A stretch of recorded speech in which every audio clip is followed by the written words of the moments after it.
The president has not ruled out a face-to-face meeting. President Trump facing new controversy this morning for inviting Philippines President Rodrigo Duterte to the White House. President Trump has a thing for strongmen. He praises them, wants to meet them, invites some of them to the White House, even makes overtures to America's villain of the day. Well, today the White House had to clean up after the storm that President Trump created.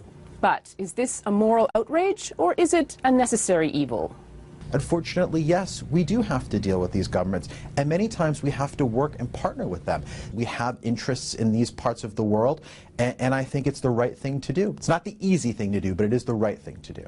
So what does the Trump administration get by cultivating autocrats? Well, cooperation, it's hoped, on grand strategies such as isolating North Korea, pushing back on Chinese expansionism, and strengthening the coalition against the Islamic State group. And there is a human rights payoff. Embrace the Egyptian president at the White House, and he releases from jail an Egyptian-American charity worker. There is Bashar al-Assad, the one bad actor who stayed on Trump's blacklist, bombed in response to a chemical weapons attack. But that's the exception, not the rule. One of the first things that I would do... Still, haven't we seen this movie before? Would you be willing to meet separately, without precondition, with the leaders of Iran, Syria, Venezuela, Cuba, and North Korea? Senator Obama? I would.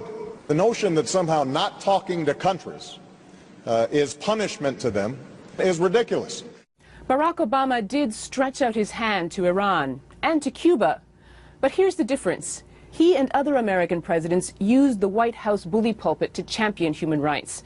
Trump doesn't. And they didn't admire the tough guy qualities of authoritarian leaders. Trump does. Vladimir Putin's comments about you?